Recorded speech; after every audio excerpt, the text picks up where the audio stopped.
Desert Storm, Operation Iraqi Freedom, Total Air Supremacy. This is the complete catalog of U.S. aviation during the Iraq War. Let's start with the fighters and attack aircraft. F-15 Eagle and Strike Eagle, the kings. The F-15C cleared the skies, scoring the vast majority of air-to-air kills without a single loss. The F-15E Mudhen was the deep striker, using advanced radar to hunt Scud missiles in the western desert at night. F-16 Fighting Falcon, the Viper, the workhorse of the coalition. Small, agile, and numerous, they flew more sorties than any other aircraft, striking everything from Republican Guard tanks to downtown Baghdad command centers. F/A-18 Hornet, the Navy's fist. Launching from carriers in the Persian Gulf, they proved their versatility on day one. In a single mission, they could shoot down enemy MiGs and then immediately switch to bombing ground targets. F-14 Tomcat, the legend, the Top Gun star. While famous for air-to-air, in Iraq it evolved into the Bombcat, using its long-range and precision targeting pods to deliver laser-guided munitions for ground troops. F-111 Aardvark, the tank plinker, the unsung hero of Desert Storm. Using infrared sensors, these swing-wing bombers destroyed over 1,500 Iraqi armored vehicles, earning a reputation as the deadliest tank killers of the war. F-4G Wild Weasel, the radar hunter, the last ride of the Phantom. These specialized jets flew directly into enemy air defenses, firing HARM missiles to destroy the radars that threatened the rest of the fleet. 10 Thunderbolt II, the Warthog, the tank buster. Built around a massive 30mm Gatling gun, it was feared by Iraqi armor crews. Despite attempts to retire it, it proved indispensable, chewing up convoys on the highway of death. V-8B Harrier II, the jump jet, the Marine Corps' close air support. Operating from amphibious ships, it could hover near the battlefield, delivering ordnance on entrenched infantry positions with terrifying accuracy. F-117 Nighthawk, the Ghost, the world's first operational stealth fighter. On the opening night of Desert Storm, it flew directly into the heart of the world's most heavily defended airspace, destroying strategic targets while remaining completely invisible to radar. Now, the bombers and gunships. B-52 Stratofortress, the sledgehammer, the grandfather of the Air Force. It launched cruise missiles from miles away and delivered devastating carpet bombing runs that shattered the morale of the Iraqi Republican Guard. B-1B Lancer, the Bone, a supersonic heavy bomber. It carried the largest payload of guided weapons in the U.S. inventory, using its speed to dash across the desert and loiter over targets for hours. B-2 Spirit, the Flying Wing, the most expensive aircraft in history. Flying non-stop from Missouri to Iraq, it delivered satellite-guided bombs on hardened bunkers that no other aircraft could touch. A C-130 Spectre, the Angel of Death, a cargo plane modified into a battleship. Circling at night, it rained down fire from 105mm howitzers and Gatling guns, protecting Special Forces teams in the cities. Next, the Electronic Warriors and Command. E-3 Sentry, the AWACS, the Eye in the Sky. With its massive rotating radar dish, it managed the complex air traffic of thousands of coalition jets, ensuring total dominance of the airspace. E-2 Hawkeye, the Navy's quarterback, the carrier-based eye. It managed the air war over the Persian Gulf, directing Navy fighters to their targets. E-8 J-Stars, the Ground Watcher, a converted airliner with a radar that looked down, not up, could track moving vehicles on the ground in real time, ensuring no Iraqi convoy could move without being seen. F-111 Raven, the Spark Vark, an unarmed jammer.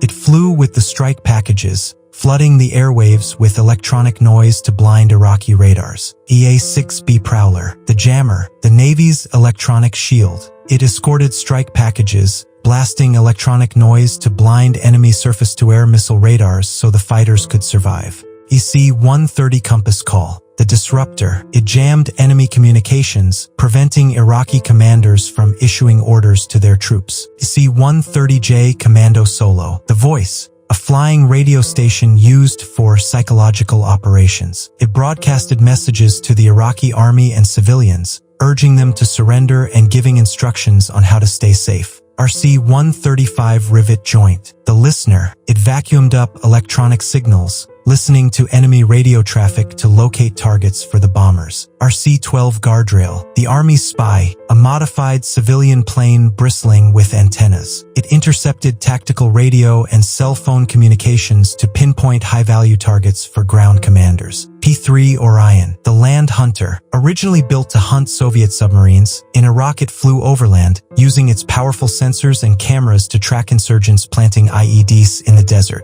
U-2 Dragon Lady, the high spy, flying at the edge of space, it used advanced cameras and sensors to provide high-resolution intelligence, continuing the legacy of the Cold War. S-3 Viking, the Hoover, the Navy's utility player. Originally a sub-hunter, in Iraq it hunted patrol boats and served as an aerial tanker for other Navy jets. Now, the drone revolution, MQ-1 Predator, the watcher turned killer. Originally a surveillance drone, it was armed with Hellfire missiles during the conflict, changing warfare forever by allowing pilots in Nevada to strike targets in Iraq. MQ-9 Reaper, the hunter, larger and deadlier than the Predator. It became the primary weapon against insurgents, capable of loitering silently for 14 hours before delivering a precision strike. RQ-4 Global Hawk, the High Eye, a massive surveillance drone flying at high altitude. It replaced the U-2 in many roles, scanning vast areas of the desert for enemy movement. Next, the tankers and transports. KC-135 Stratotanker, the flying gas station, the lifeline of the air war. Without these aging tankers circling the borders, the air campaign would have ground to a halt. KC-10 Extender, the big tanker, a converted DC-10 airliner. It carried twice the fuel of the KC-135 and could refuel both Air Force and Navy jets in the same mission. C-130 Hercules, the tactical hauler. Just like in Vietnam, it was essential. It landed on rough dirt strips to resupply forward bases and dropped paratroopers into northern Iraq. MC-130 Combat Talon, the night intruder,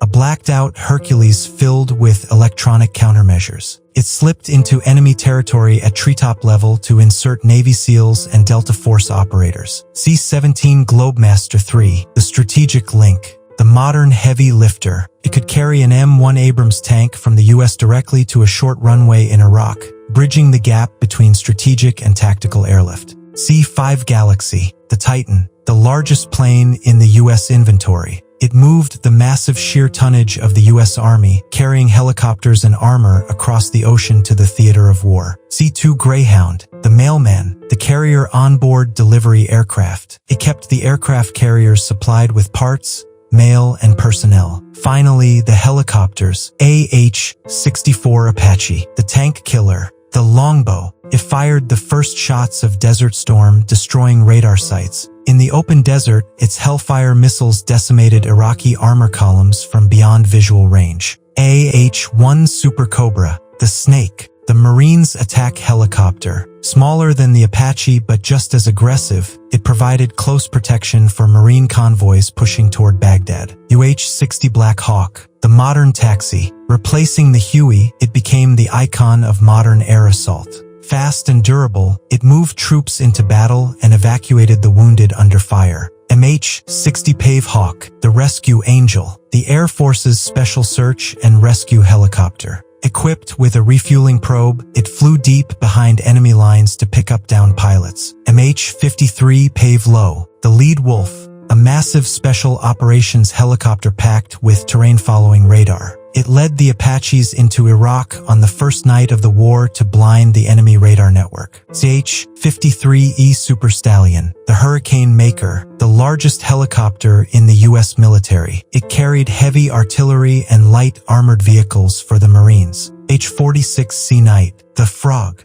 the aging Marine transport. Despite being old, it flew tirelessly, carrying Marines from ships to the shore during the invasion. CH-47 Chinook, the heavy lifter, the tandem rotor beast. It carried artillery, supplies, and vehicles to the most remote forward operating bases in the desert. UH-1N Twin Huey, the veteran. While the Army retired the Huey, the Marines flew this twin-engine version into Baghdad, providing vital command and control for the invasion force. H-58 Kiowa Warrior, the Scout, the eyes of the artillery. These brave pilots flew low and slow, marking targets with smoke and lasers for the heavy hitters to destroy. MH-6 Little Bird, the Killer Egg, the choice of special operations. Small enough to land on a rooftop, It inserted Delta Force operators into tight urban environments during the darkest nights. V-22 Osprey, the Transformer. Arriving later in the conflict, this tilt-rotor aircraft combined the speed of a plane with the vertical landing of a helicopter, giving the Marines unprecedented range.